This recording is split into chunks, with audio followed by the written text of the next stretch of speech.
Oh, welcome back to The Truth is Viral Live. I'm your host, Bob Powell. And tonight we do have Steve Fletcher on the line. Steve's standing by, and we're going to be talking to him in just a minute. But before we do that, I think we need to get in the right mood. So I've got this favorite little clip that I play, and I hope you like it. It certainly does inspire me. I am going to introduce you to the gospel right now. Yes, sir. Let's listen to this. You are a rebel. Whether you want to acknowledge it or not, I'll tell you straight up. You are a rebel against the living God. This is your natural disposition. Why? Because you are born in sin. We are in a prison cell. And it takes the awakening and the grace of God, you can call it the prevenient grace of God, to awaken us to the fact that we are lost and we can't get out. We're headed towards destruction. The enemy, because of our rebellion against God, has legal rights to harm and harass our life. There you are behind the prison cell. Help, I need out! You can't get out. Those prison bars are stronger than any adamant. There is no way you can cut them because they're stronger than diamond. It is impenetrable. You cannot escape. You're doomed, because when the enemy comes in the very end, and he's going to finish you off, because he has legal right to do it, and he's going to relish every minute of it. In strolls your intercessor, your mighty man. And he stands between you and that accuser, and he takes the hit that was rightfully yours. He takes the blow that was intended for you. That is an extraordinary reality, that he was turned to a pulp, and he actually died. God died for you. Over your prison cell, it has always said condemned, separated eternally from God, guilty. And then suddenly it switches. When you realize what Jesus Christ has done, it says justified. It says forgiven, redeemed. Here's the problem. Most of us have stopped with the good news right there. The blood of Jesus Christ has been shed, and he was killed. And I want you to know that is unbelievable news. But we are still in a prison cell. And so we're praising God from within a prison cell, going, thank you for forgiving me. Thank you for changing the sign on the outside of the prison. And God's word says, could you check the door to the prison cell? Because my blood was shed for more than just forgiveness. Forgiveness was the avenue through which he could make the escape for us. He isn't just interested in dealing with the consequences or the penalty of sin. He's also dealt with the problem of sin. That's the door. It's unlocked. The door to the prison cell is unlocked. Walk out. Smell the open air of freedom and liberty in the life of Jesus Christ. When you get outside the prison cell, there's like this chariot that's waiting. Emissaries from the king, and they say, the king beckons you into his presence. You know how bizarre this is when you realize that you were a rebel? That you were undeserving completely. The living God has literally given up his life for you. And now he has set you free. And now the very king is beckoning you into his presence. It's like, are you sure you have the right guy here? I'm a rebel. I stood against my God. I spat in his face. How could he want me? The king beckons you. You get in the chariot. And as you're pulling into the kingdom, you're looking for where they might drop you off. You're looking for that poor district. Saying, where are you taking me? Into the very near presence of the king. He wants you to live right where he lives. Not just the penalty, not just the problem, but an invitation into his very near presence. But as you're coming in, the emissaries say, he wants to adopt you as his child. Me? His child? We are brought in and invited near to share his heart. You come into his presence, totally broken before the reality of what he has done for you. I don't deserve this. Why have you done this for me? I love you. I have a commission for you. For me? You want to have me work for you? I want you to work for me. I want you to represent me. Absolutely. Anything I can do for you, just tell me. I need you to go back to that prison cell that I took you out of. Because there's a whole bunch more that need to know about me and my love and my truth. Will you go for me? In a heartbeat. I would gladly serve you. Any way you want, any way you ask. I need to forewarn you. I'm going to send you out, and you'll be as a sheep among wolves. They'll kill you. They'll destroy you. They'll hate you. They'll persecute you. They will do whatever they can to harm you. I'm in. I'll do it, God. I don't care. You shed your blood for me. I'll gladly shed my blood for you. Take my body. Take my blood. Spend it any way you want. I belong to you in covenant. Take me, Lord Jesus. Send me.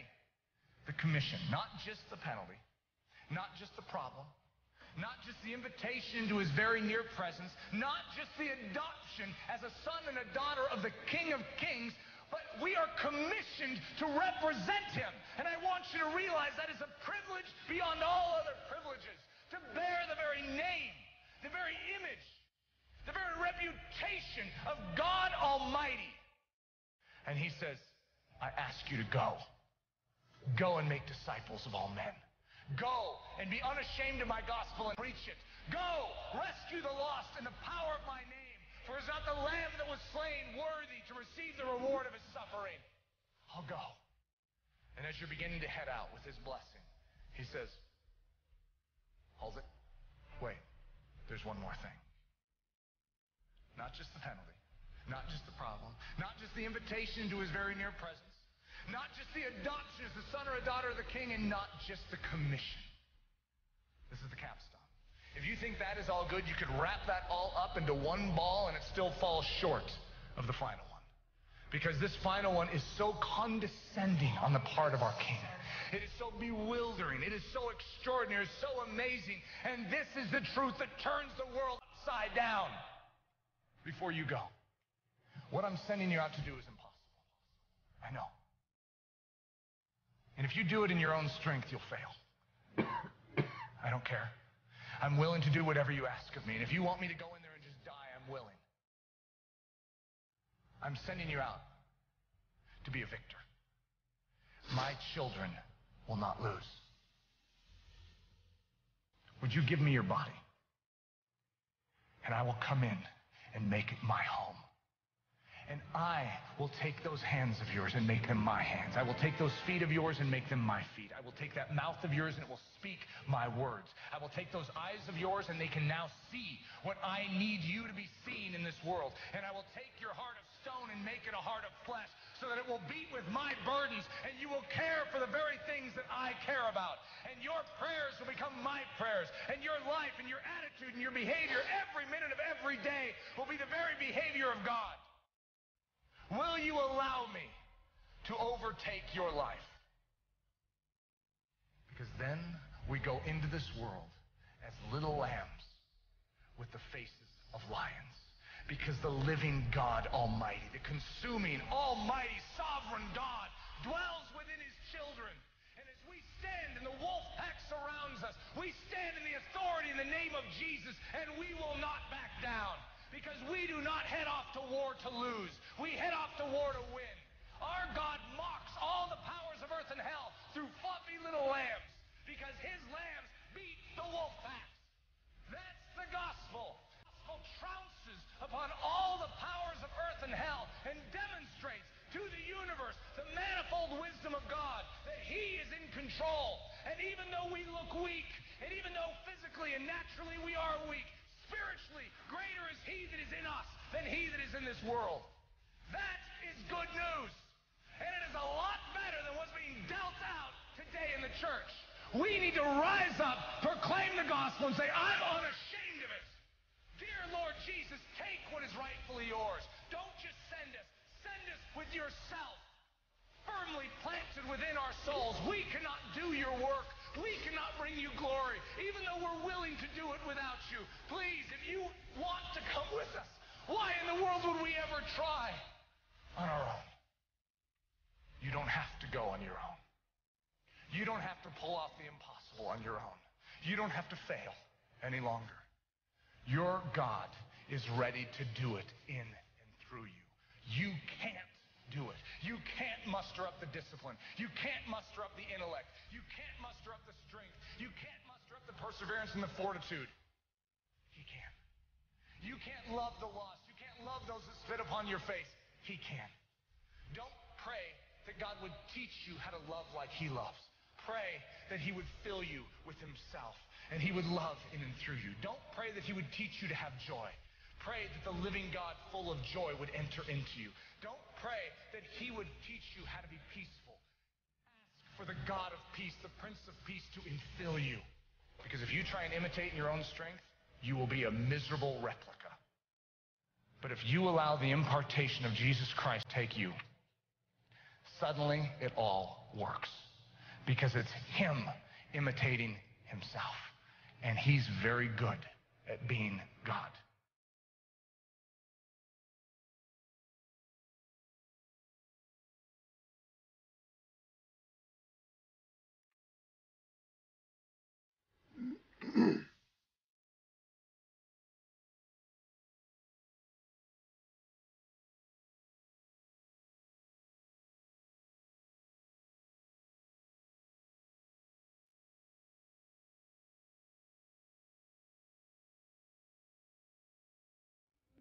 Yes, sir. That's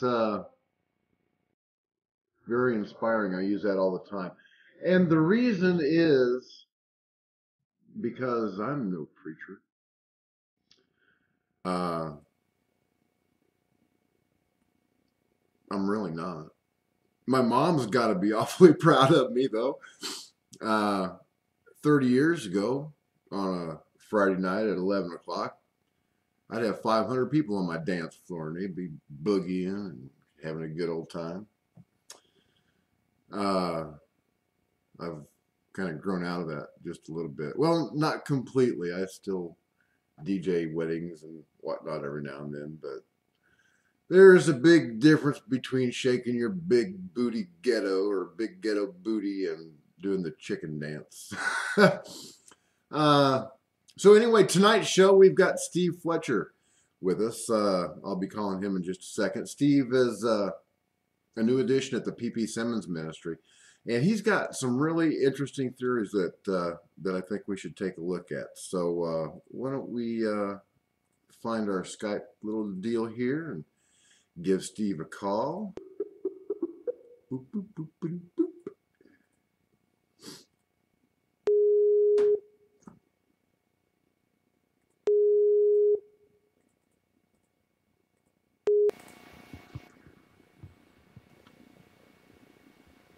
Steve. Yeah, how you doing? Hey, I'm pretty good. How about yourself, bro? I'm doing great. Hey, okay, we're on the air actually, and I'm at your site. It's called A Trumpet for My People, and the title of this article that I'm looking at right now is Obama at the Throne of Satan on June 19th, 2013. Can you tell my viewers a little bit about this? First off, what is the Throne of Satan? Can you talk about that just a little bit? Okay, well, that was quite an introduction there. Going from "Hey, how you doing?" to tell me about the Throne of Satan. Yeah, buddy, I don't waste any time. You kind of threw me into that. Okay, well, it starts out, right from the top, and it says, okay, this is not, I wasn't making any predictions. It's not a hypothesis. I just want to talk about facts, biblical facts and facts that are happening in our world right now that are, provable. And so, the way I started out this whole article, Obama at the Throne of Satan, June 19th. See, he was in Berlin. And the Bible clearly says in Revelation 2:12 and 13, it talks to the angel of the church in Pergamos. And it goes on to say, I know your works and where you dwell, where Satan's throne is. Okay, so Pergamos was the home of the throne of Satan. It was the altar of Zeus. Okay, and it goes back, we could take this all the way back to at least to Antiochus Epiphanes, 150 years before, 168 years before Christ, and then it was turned over to the Romans. After the Roman Empire took over, it was the Syrians during Epiphanes, and then the Romans took over, and then it ended up in ruins in Pergamus in Turkey. This altar.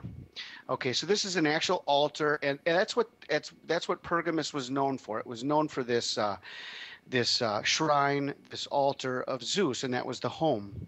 From the time that Jesus said it, and Jesus, spoke this to John in Revelation, right? And so this was, still in the first century, and at that time, that's exactly where the throne was. Okay, but there's an interesting fact that many people don't know, that and I have this all in this article. I have this all documented, and shrine to the throne, to the altar of Zeus, and this throne of Pergamus was moved from Pergamus in the late 1800s to Berlin. People didn't know this, but there's a museum in Berlin. It's actually the actual altar. It's the throne of Satan, altar of Zeus, that was in ruins. So they took all the pieces, they put all the pieces back together, and they shipped them, and they rebuilt it in Berlin. Well, there's another. On here I've got the pictures, and then down below you can see at the Brandenburg Gate where Obama made his speech. It's built. It looks just like it. Right. Can we go back in time just a little bit, Steve? The reason why I'm asking to do that is because I just put up a picture of this Pergamum altar in Denver, Colorado, when Obama accepted the Democratic nomination. Yeah. And so, and that's the exact same thing, isn't it? Well, what ended up happening? Okay, so we look at the Roman Empire and how they had they had a number of Antichrist figures, right? Because it says about the throne of Satan. The first abomination was Antiochus Epiphanes, and then you got Nero, and then you got Titus. And it stayed in the Roman Empire until it was transferred over to Berlin. And then who rose to power there? Adolf Hitler, right? Right. And he drew his power from that Brandenburg Gate. That's where all his greatest speeches were, and it was known of him that he hypnotized the people, and they were so sucked into his power. I mean, he was worshipped. Hail Hitler, right? And so you've got this whole stretch, but then you've got Obama going back. Now, here's one thing that we need to understand. Before Obama built an altar to Zeus in Denver, he went to Berlin 1 month before that. Oh, he did? Yeah, on July 4th of 2008, and this is all documented here, that he had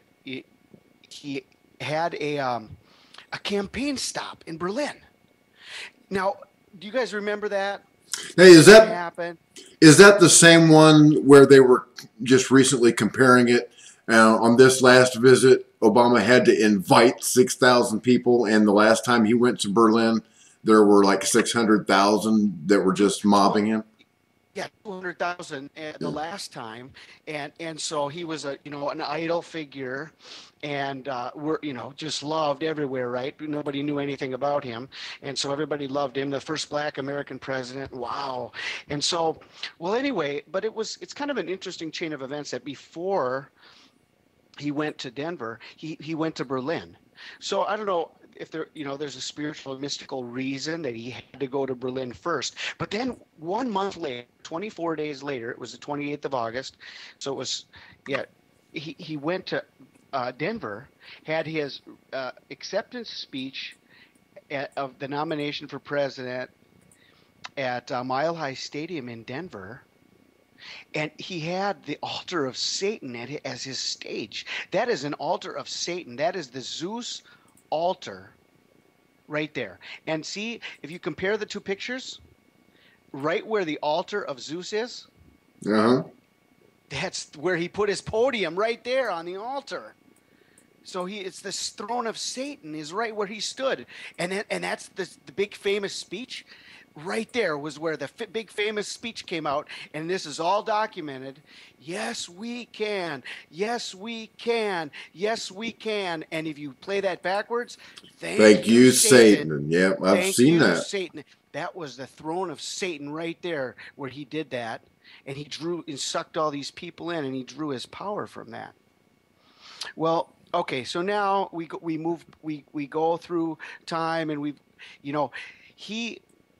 he's losing popularity, right? Oh yeah, just a little bit. His popularity has dropped 8 points in the last month.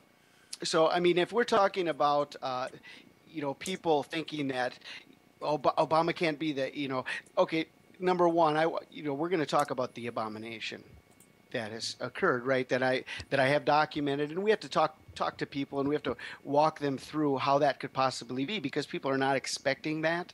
But this is all part of the biblical scenario of him growing in popularity, of his becoming an idol figure, and then losing popularity, breaking the covenant. I mean, it's all part of the biblical scenario, and it's just people need to really open their eyes and pray, and really needs a lot of discernment to understand exactly what's happening. But so he goes to Denver, and he sets up the throne of Satan as part of his, and now he goes back. And now this is the first time that he was able to speak, because they don't let candidates speak at the Brandenburg Gate. You have to be an actual standing president. That's why the first time he went there, it was at the Statue of Victoria on the other side of town. This one was now at the Brandenburg Gate. But if you look at it, is the it looks just like the throne of Satan. Now, another interesting thing came out today, and I sent this over to P.P. Simmons, where I'm a team member now, and they put out an article on it. But it just came out today is what the first I heard of it. Angela Merkel is Hitler's daughter, and there's an article about it, and she was artificially inseminated. The mom was artificially inseminated 9 years after Hitler died. In 1954, she was born. She was born through artificial insemination from Hitler's semen. Right, I'm looking at that right now. It's from the from the website, the Library of Most Controversial Files. It says Angela Merkel, Hitler's daughter. I mean, that's incredible. So basically, what ends up happening there is that you've got the bloodline of Hitler passing on torch, and then you've got the Pergamus altar that was moved originally from Pergamus to Berlin, and now mystically it's already been moved to Denver, because he built an altar there, and he called on the power of Satan right there and built a throne in Denver. And they're setting up the New World Order base there. I mean, that's Denver, the home of the New World Order. That's the biggest news about all the bunkers and the airport. And I have a second article called "The Pergamus, the Throne of Satan, from Pergamus to Berlin to Denver," and then a question mark. And that's documented. And there's 5 things there. That's hypothesis, because it be. I don't know, but this first one is basically all fact based on history. The second one is a hypothesis that I put out. Okay.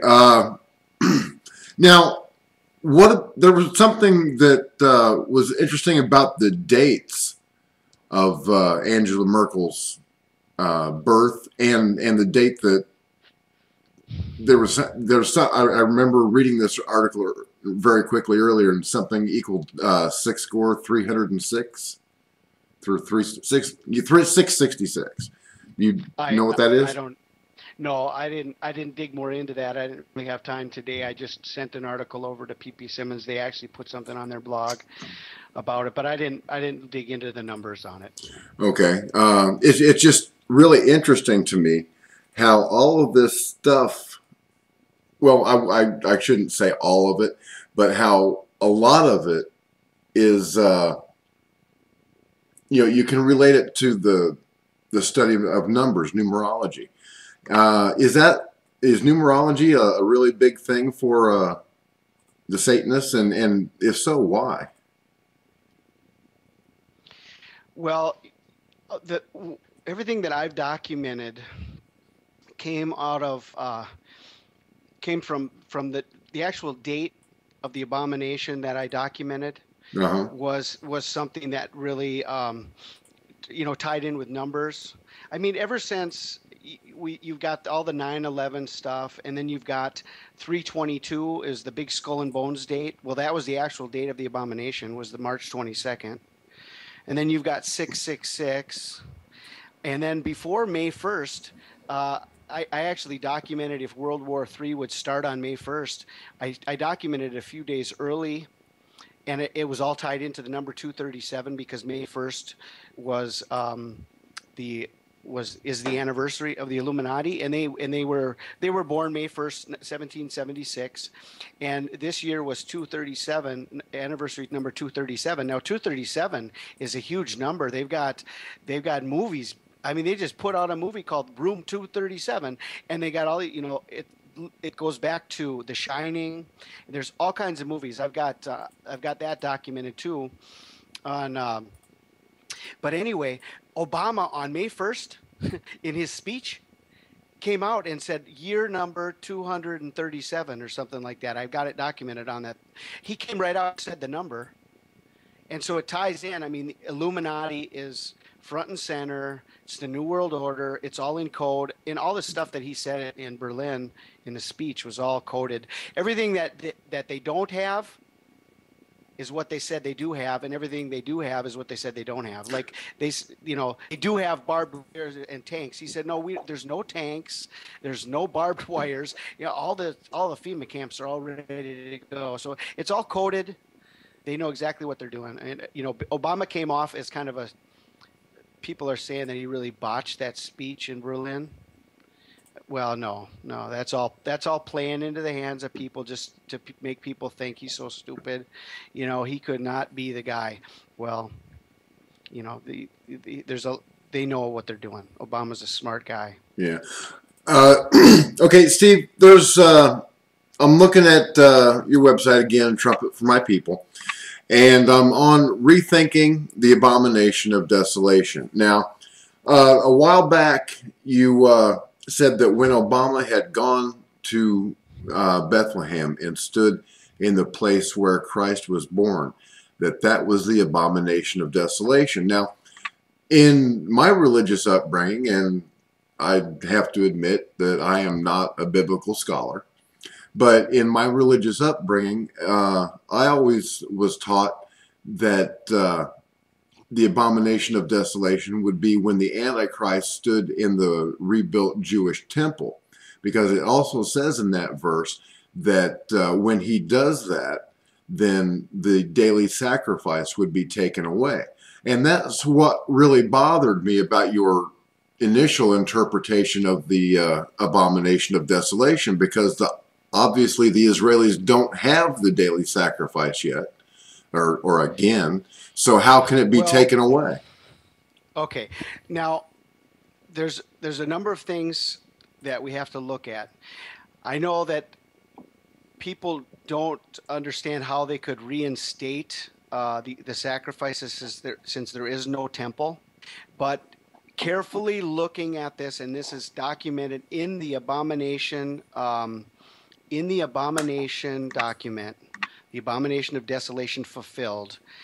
It's documented how the sacrifices were officially by the state of Israel, officially reinstated in 2008.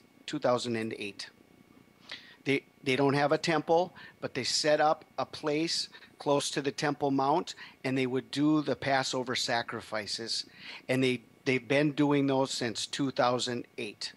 And then this year, in conjunction with Obama's visit, an article came out that the government has nixed the official sacrifices. People were still doing them in their homes and on their own, right? But the official sacrifices were canceled. And there's an article on that. But there's a lot of things that have to do with the abomination that are based on interpretation. But because it goes back to the book of Daniel and it links to all the math, that Daniel, it was all based on math. So we have confirmation on so many different levels, and people need to just take a look at all that information. Now, can I just go on, or do you? Yeah, well, I was actually going to talk to you, or ask you to continue about how, that how your theory about the Abomination of Desolation has evolved, because here on June 20th, you've got an article entitled "Rethinking the Abomination." Can you talk about that, please? Now, okay, that's not like rethinking it from based on what I've documented. It's for people, and maybe I should retitle it. Maybe I'm throwing people off by that. You threw me off. What I want to do is I want people to, or maybe I should, put researching, but it's to get people to think about the abomination kind of out of the box, kind of get past all the original thoughts of what it was and just to rethink about it. That's the idea of this article, because there's most people don't know really what it is exactly. I mean, they just say it's, Jesus is gonna. There's thousands of theories about what is supposed to happen and what that is, and because it hasn't happened, right? Or now it has. From my documentation, people have to look at that. But because it hadn't happened, people can imagine all they want, right, about what they think it's going to be. But once it happens, then it's like, whoa. And so I want to walk through this real quick before I actually get into the documentation of the abomination, because to get there, people know there's no way that can happen. So let's walk through this. The rethinking the abomination.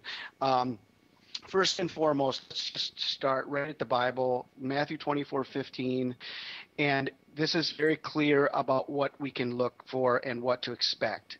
And we just got to go right here. These are the words of Jesus. This is the clearest passage we can get about what to expect. Okay? And it's not, we just have to take it one step at a time. So Matthew 24:15 says, "When you see the abomination of desolation spoken of by Daniel the prophet, standing in the holy place, whoever reads, let him understand." Okay, now this 24:15 was after all the other signs. The disciples came to him privately and said, "What will be the sign of your coming?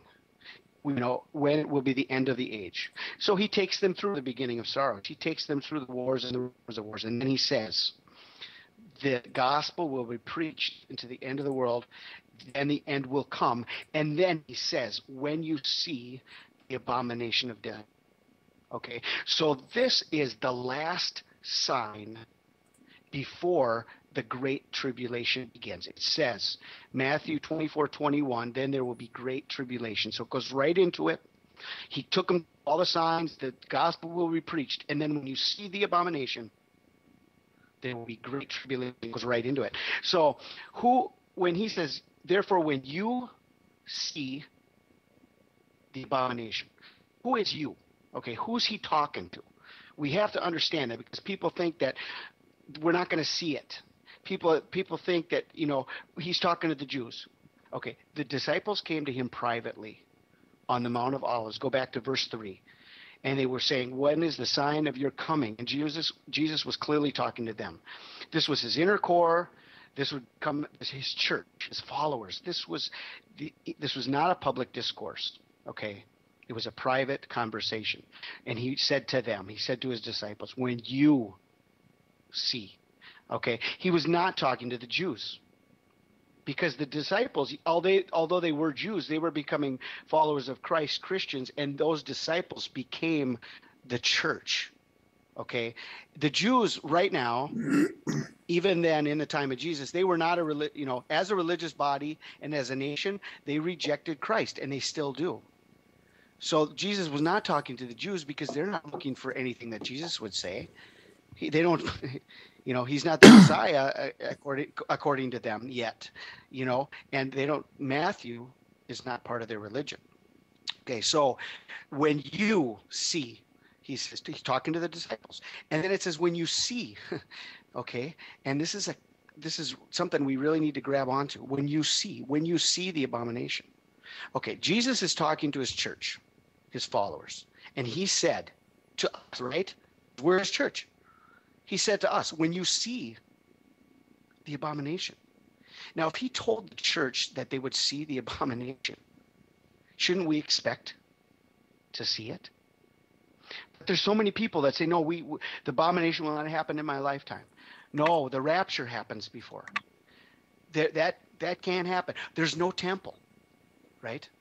Okay, well, we'll get into that. There's more down that will clarify. But for right now, we need to understand when you see. We should expect to see the abomination.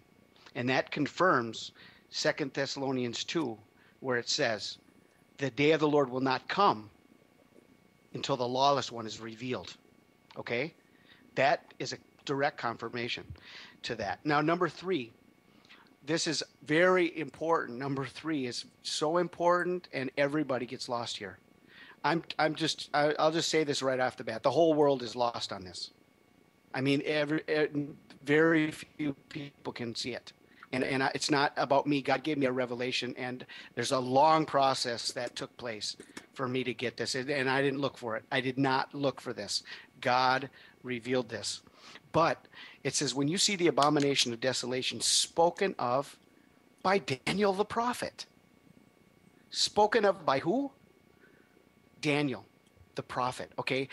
Jesus did not say, when you see the abomination spoken of by the prophets. Okay. He did not say, when you see the abomination spoken of by the apostles. He sent us to the book of Daniel. Only Daniel. That's all.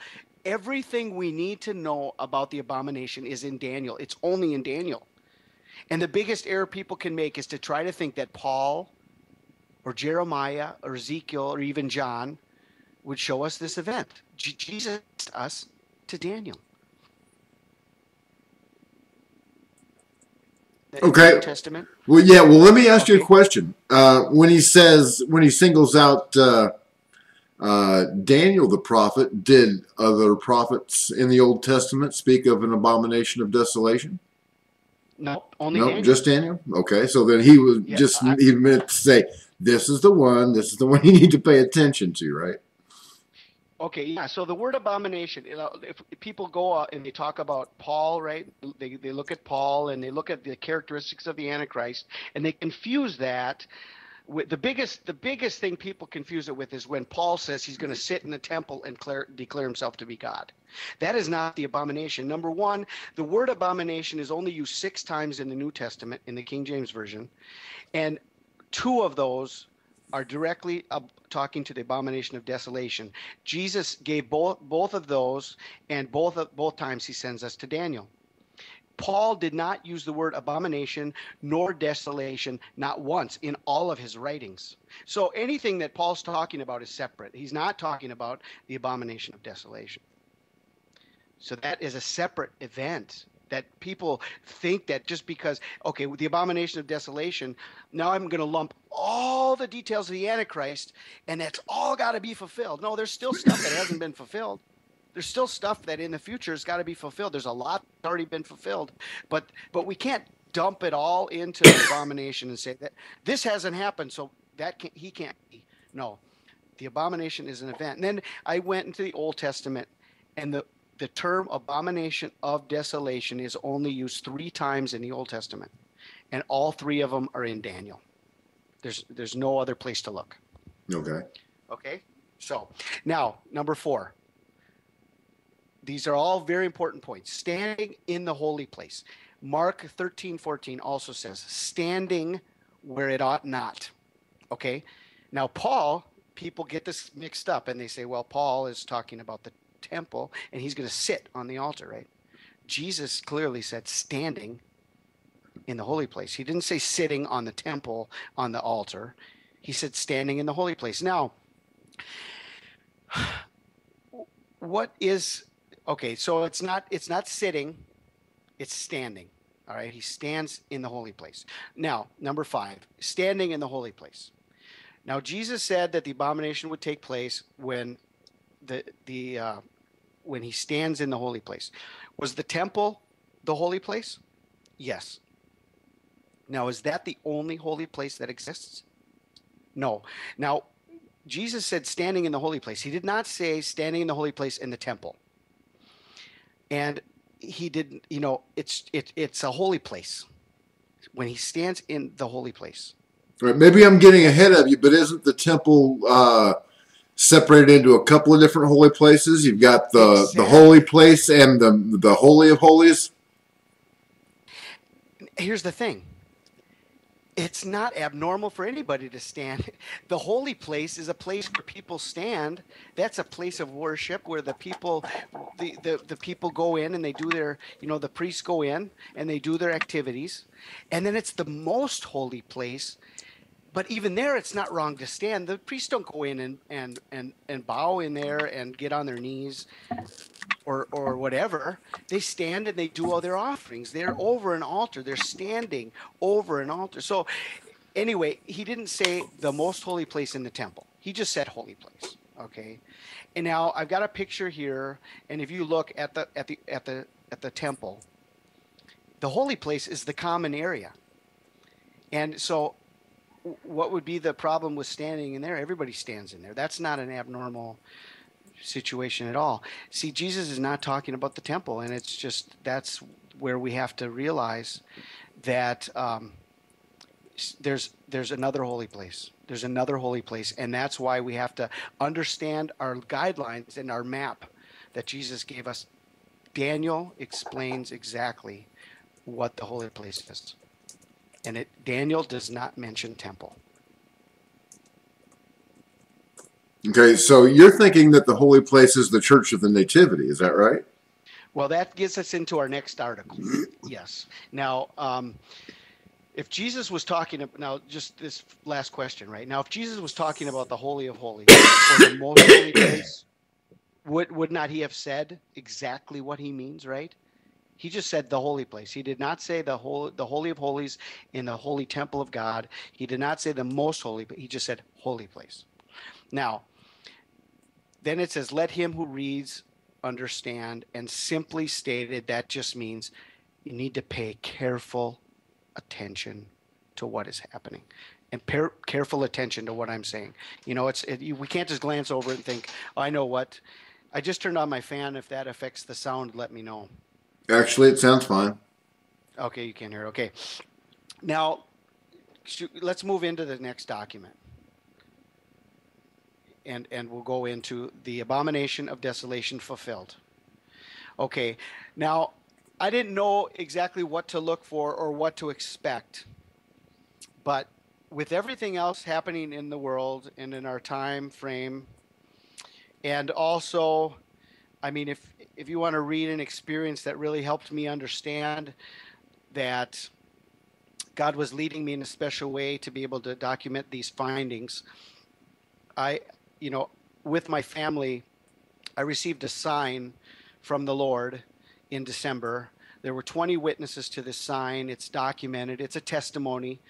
And that was basically for me that just to understand God was leading me specifically, and he was going to be showing me some things, and it was just kind of like a recommissioning and anyway, between that and all the other things that are happening in the world, I mean, all eyes on Jerusalem, right? Right. I mean, give me a break. Barack Obama going Passover. This is his second term, okay? He did not go to Israel once in his first term. And so all of a sudden, second term starts, and then the dates line up with Passover, and then something that actually P.P. Simmons put out. And I was not with P.P. Simmons yet. They just brought me on about a week and a half ago as part of their team now. But this whole thing kind of got us together.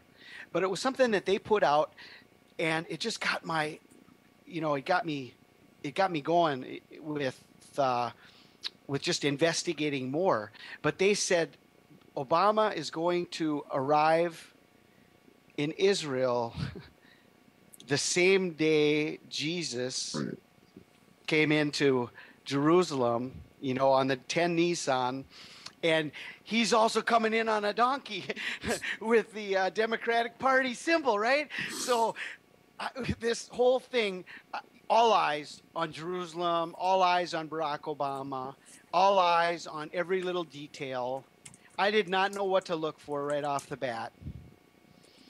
But as I just kept on the abomination and as I kept on the details of the trip, it became evident to me that the abomination had happened, and there was a number of things that had to take place, and I did not understand it right off the bat, but it was just this big puzzle that all kind of started coming together. And as we walk through this document, we see that basically what I've got documented here, the Abomination of Desolation has been fulfilled. It was fulfilled on March 22nd, 2013. And if that is true, then that is the biblical unveiling of the Antichrist. I mean, that is the moment in time where Jesus said, when you see this, this is the moment where the Antichrist is revealed. I mean, this is the event, right? And Jesus was so clear about it. When you see this, I mean, this is something that the world needs to see. It's not like it's something that now. And then the other thing is, people ask, why are you so worried about the Antichrist? Because I have to talk about this all the time. Why are you so concerned? Shouldn't be looking for Christ? Yes, but Jesus said this is the last sign before the Great Tribulation and the last sign before his coming. And so this is the sign of his coming. So by understanding this, I can know now is the time to raise my eyes and to look up, for my redemption draws nigh, And so basically, for Barack Obama to be the Antichrist, he'd have to fulfill the prophecies and the characteristics of this figure on 3 different levels. It's not just this one event, and because of this one little picture I got in here, I'm going to say he's the Antichrist. No, slow down. This is a huge documentation. There's a lot of information, and it all confirms on 3 different levels. Okay, the first level is the abomination itself, the Abomination of Desolation details. There's the timeline of Daniel's 70 weeks that goes back all the way to 1947. And these are all into math. Daniel's prophecies, I mean, when you look at Daniel, and we'll get into that, but it's all tied into math and the number of days and years and weeks, right? Right. And then you've got the characteristics and specific prophecies pertaining to the Antichrist on 3 different levels, because none of this would mean anything if Barack Obama did not fulfill any of the characteristics. But he's fulfilling all of them. The abomination details are fulfilled. The timelines of Daniel 70, I mean, we've got it all here. We got it all. So the Abomination of Desolation from Daniel. Okay, like I said, we have to go through all the texts in Daniel. There's basically only 5 texts in the Bible. There's only 5 verses in the Bible that describe the Abomination of Desolation. Only 5. Okay? It's not spread out around the Bible. Jesus talked about it twice in his 2 Gospels. And Daniel talks about it in 3 verses. That's it. There's no other place that we can look when it talks about the Abomination of Desolation. It's these 3 verses in Daniel and 2 other verses in Mark. So it talks about there will be a 7-year covenant with many. The abomination will occur 3.5 years after the covenant starts. That will be the middle of the week. This will bring an end to sacrifice and offering. By forces, number 4, by forces mustered by him, the Antichrist, the sanctuary fortress shall be defiled. And in this fortress will be placed the abomination of desolation. And then the abomination occurs exactly when the Antichrist stands in the holy place. Mark also confirms standing where it ought not. Okay, so as I walk through these details. Well, let me ask you a question there, Steve. Let me interrupt you for a second. I'm sorry. As a writer, you know, words have meanings. And when Daniel or Christ are saying that the abomination of desolation is standing where it ought not, it as an article refers to a thing and not a person. Can you maybe clear that up a little bit? Yeah. As we look at these verses, okay, Daniel 9:27. Okay, let's look at Daniel 9:27. Looking right at it. Yeah. Then he shall confirm a covenant with many for 1 week. But in the middle of the week, he shall bring an end to sacrifice and offering, and on the wing of abomination shall be one who makes desolate, even until the consummation which is determined is poured out on the desolate. So here we talk about he confirming a covenant, and he will bring an end to sacrifice and offering. And then in Daniel 11:31 it says, forces shall be mustered by him. They shall defile the sanctuary fortress. Then they shall take away the daily sacrifices and place there the abomination of desolation. Right. Now that's exactly my point. They're going to place the abomination of desolation someplace. And that is also in line with what I've learned in the past, is that the abomination of desolation is actually an idol in the image of the Antichrist that people are going to be forced to worship. I think we're right here on the cusp of finding the truth here, brother. Keep on going. Okay. Let me have it. Okay. Now, when it says the forces shall be mustered by him, and they shall defile the sanctuary fortress. Okay. We've got to understand what we're talking about, what we're looking at. Let's say we're talking about, okay, where does it say? Let's see. Yeah, right there in Daniel 11:31. Forces shall be mustered by him, and they shall defile the sanctuary fortress. That is the place that is being talked about, the sanctuary fortress. Now, that sanctuary fortress, that is exactly what the Church of the Nativity is known for. Now, it says forces shall be mustered by him. They shall defile the sanctuary fortress. Well, back in 2002, the sanctuary fortress, the Church of the Nativity, was attacked and desecrated by the Palestinians. And it was actually turned over to them by UNESCO in 2002. Now, this is all documented. The article here documents that. Okay, but what did they do in 2002? What did they do to desecrate and they shall defile, forces will be mustered by him, and they will defile the sanctuary fortress.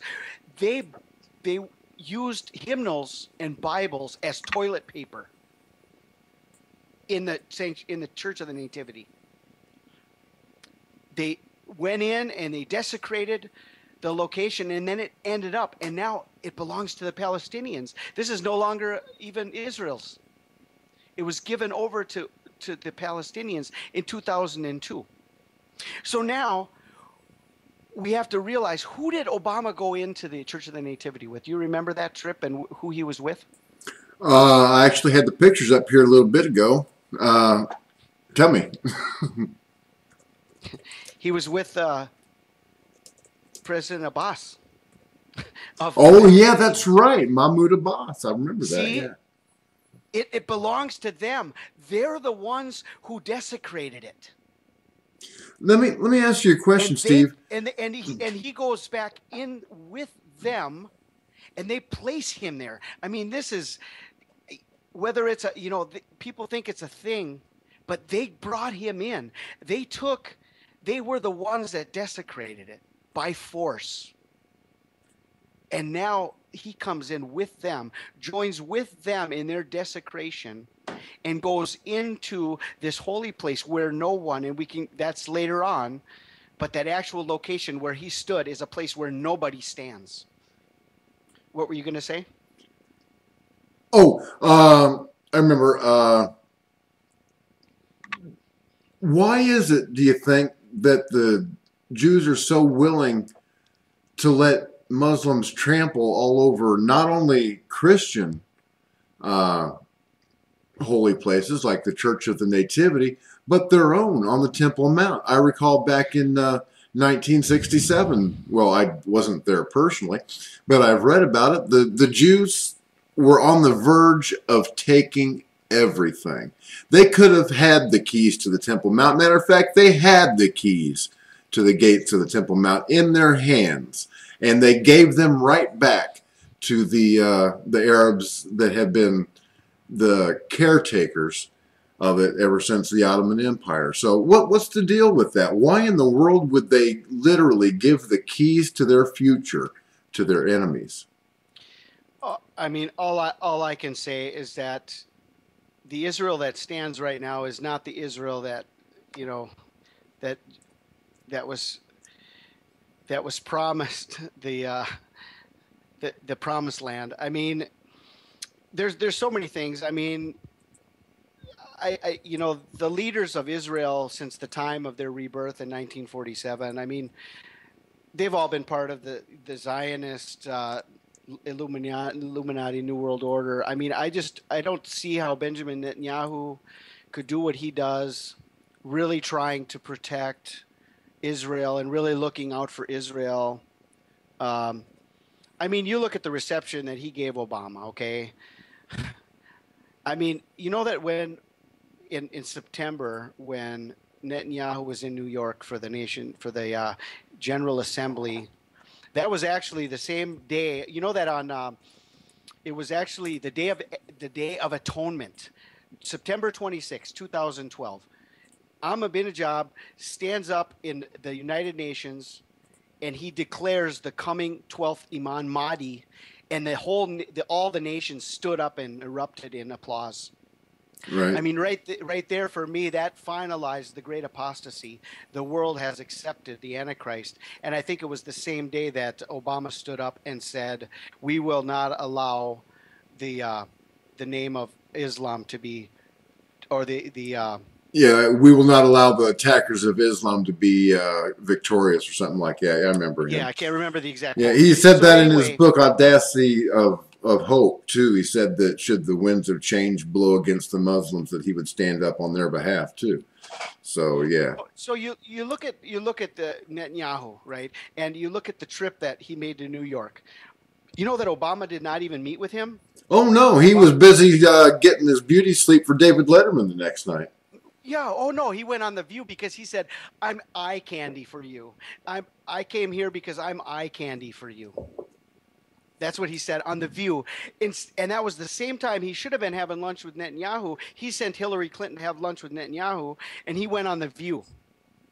Okay. So anyway, Netanyahu comes to the United States. He gets totally ignored by Obama, but then Obama comes to Israel. And they give him the royal treatment. They put an ice statue up for him. They canceled the sacrifices for him. They gave him the royal treatment. What has he done? I mean, why would Netanyahu do this? He knows Obama is not working in their favor. He knows that. Anybody that has half a brain would know that Obama is no friend of the Jews. Look at the person that he just put up as or nominated as the new UN ambassador or United States ambassador to the United Nations, Samantha Power. Yeah, not too long ago. And she's calling for. She's actually, if there's no peace deal that can come about, she's calling for genocide in Israel. That's right.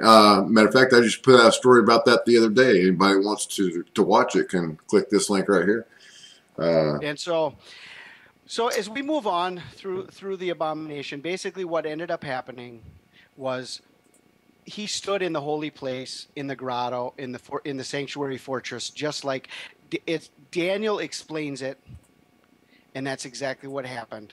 He stood there in the sanctuary fortress, in the grotto, where, I mean, I've got pictures on my blog here of all the people. When you go in, I bet people right now who have been there are listening to this radio program.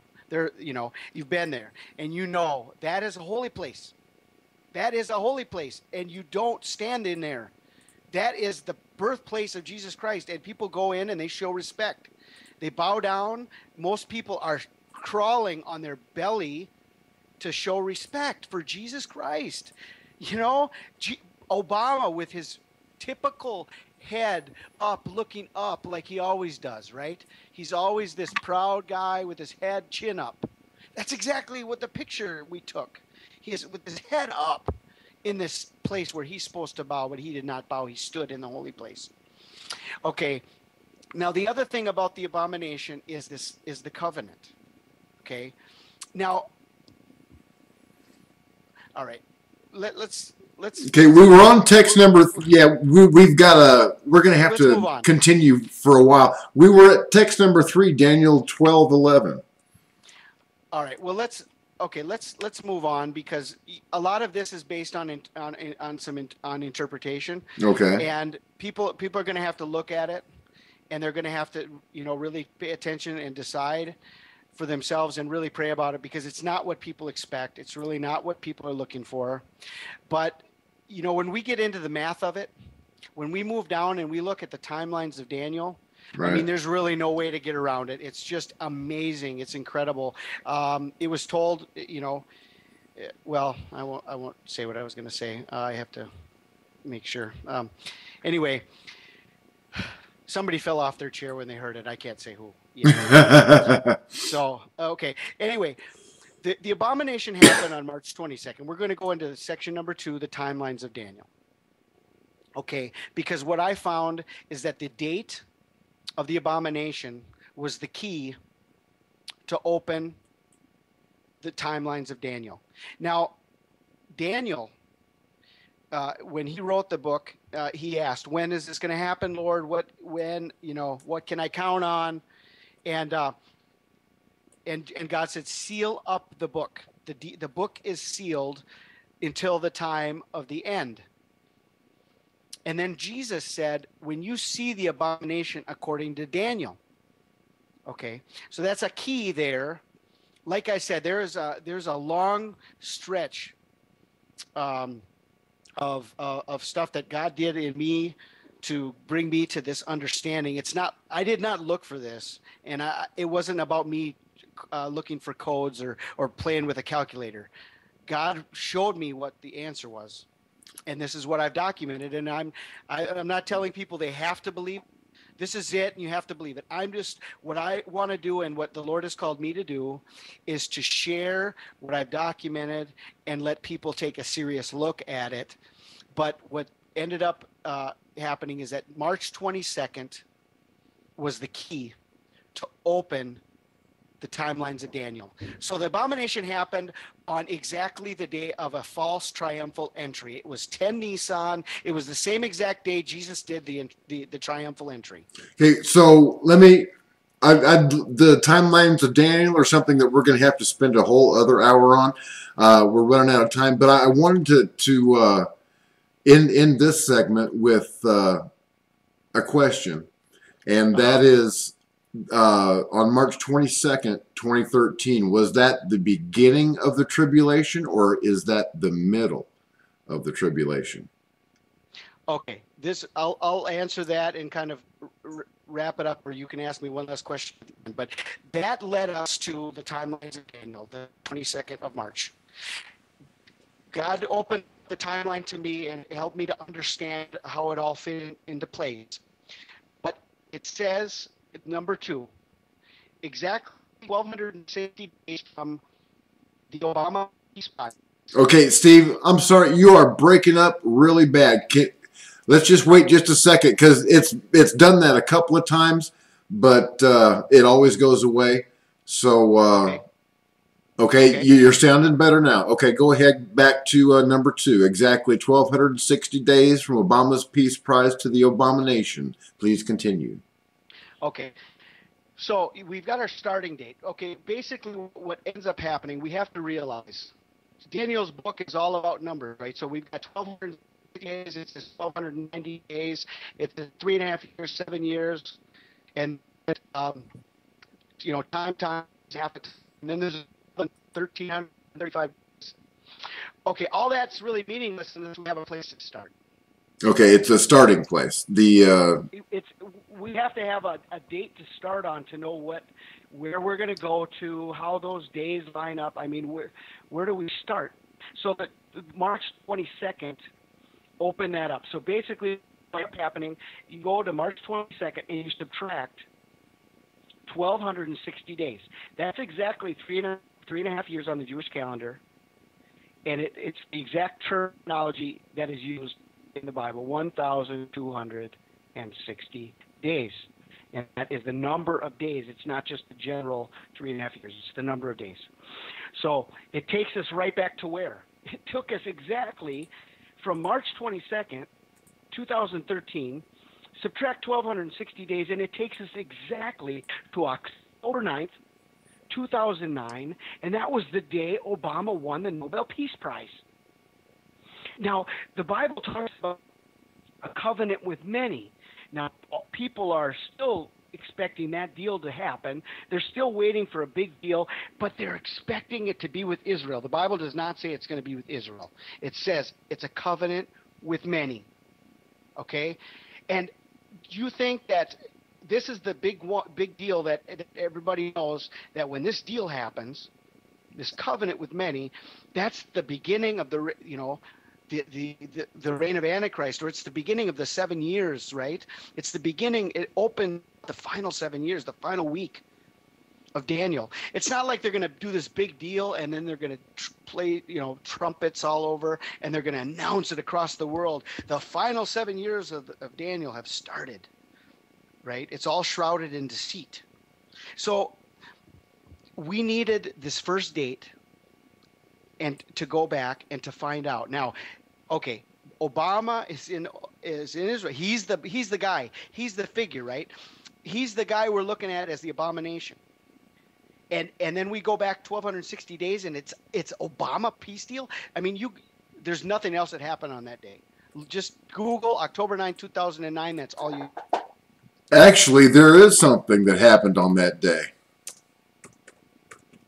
Do you remember what it was? Something that Christ told us to look for? Uh-oh. We lost Steve.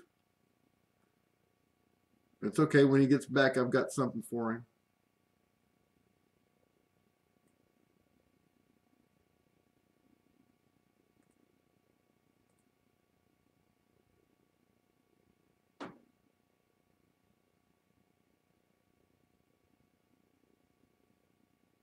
Okay. We're having a problem. I seem to be still streaming fine.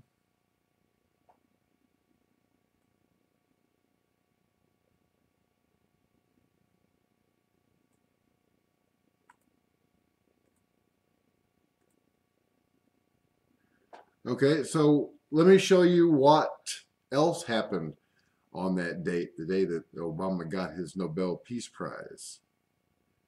Does this ring a bell to anybody? Ooh, doesn't that look spooky? Hey, I'm back. Are you? Yes, sir. I don't know what happened, but I was just talking, and I was telling you that something else did occur on that day, something that Christ told us to look out for, signs in the heavens, and that was that blue spiral that appeared in the sky. That's just kind of weird, don't you think? Wow.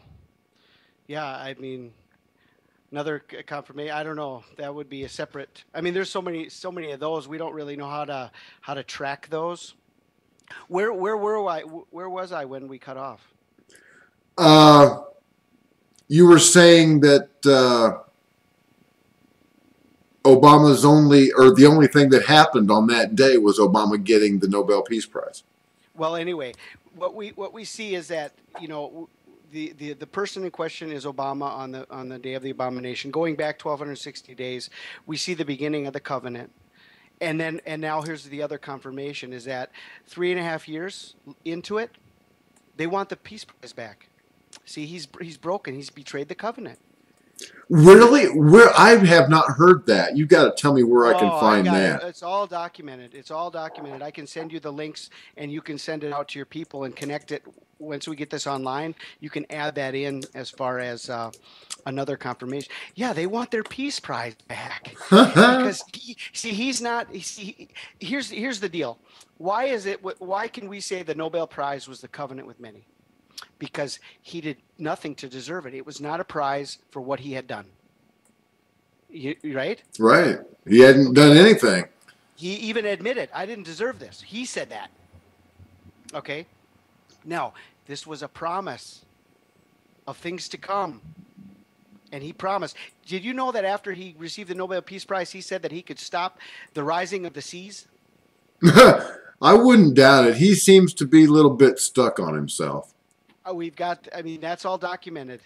He said that. It's on video. The seas will stop rising. I mean, that was a day of promise. Well, 3.5 years later, he's betrayed the covenant, and they want their peace prize back because he's not the man of peace that they were looking for. He's not doing the job. And that's exactly the way the Bible lays it out as to what will happen. Okay, and then the other timeline takes us forward to the Day of Trumpets. 1290 days takes us exactly to the Day of Trumpets. I could do a whole nother show just on the day. Oh yeah, that's what I said. We're going to have to set aside a whole other hour to talk about Daniel's timeline because I'd love to do it's that great. Because I mean, just real quick, people can look through the document, but it goes back to 1947, confirming the number of weeks from the beginning of the restoration of Jerusalem. And then it's all documented. And then I have a whole list of documentation of all the characteristics of the Antichrist and how Obama fits perfectly for that part. Right. So, we'll get back to that on the next show, Steve. Thank you very much for coming on The Truth is Viral, brother. I really do appreciate it. You've got a lot of great biblical insights. You know, like everybody, I can't say that I agree with everything 100%, but it's a process where I learn new stuff every day, and you learn new stuff every day. And one of my favorite guests, Dr. Chuck Missler, I don't know if you know him or not, says that he's not a Democrat, he's not a Republican, he's a monarchist, and we're working for the coming king. And Carl Gallups, who I'm sure you know very well, has a saying that goes, you know, it's very important not to be dogmatic. That's why we see so much violence in the Muslim world. The Shia have one set of ideals, and the Sunni have another set of ideals, and they believe in them so strongly that they think it's just perfectly fine for them to kill their brothers and sisters while they're on their knees in a mosque somewhere worshiping in prayer. So yeah, I think it's important that we not be dogmatic, but we also keep our eye on the prize, which is Jesus Christ, and he is returning soon. So, so Steve Fletcher, I want to thank you for coming on to The Truth is Viral. I will put the links to all of these articles that Steve's written in the video description down below so that you can go and check them out. And then next week when I have Steve back and we talk about the timeline, or Daniel's timeline of 70 weeks, then you'll be a little bit ahead of the game. And you can follow right along with us. Thank you for watching The Truth is Viral. Don't forget to follow us on Facebook or follow us on Twitter, like us on Facebook. You're supposed to stumble on us and tweet us, and there's all kinds of stupid things that you can do to share the show. You know, put it in an email, send it to your friends, Put up posters on the side of the wall. I don't care. Just get this information out there because it is extremely important. We don't have a whole lot of time left. Christ is coming in, and we need to save as many lives and as many souls as we can Amen. before that happens. That's exactly the message. That is the most important message. I mean, if I had any closing thoughts, you know, Jesus said the abomination is the last sign before the Great Tribulation begins. People don't really understand how close we are, but the signs of the times are just incredibly, I mean, everything is picking up pace so quickly. And, you know, it says, and everybody's out eating and drinking, you know, sudden destruction will come, and they didn't know what hit them. And people need to be ready now. The Lord is returning very soon. Yeah, Christ said that it would be the same as it was in the days of Noah, with everybody eating and drinking, giving in marriage, partying and having just a good old time. And even though they were being warned, when the rain started to fall, well, the doors were shut, and it was too Amen. late. So Amen. Thank you, Steve, for being on The Truth is Viral. Thank you guys for watching. I will see you next time. My name's Bob Powell. As always, God bless, Semper Fi, and hoorah.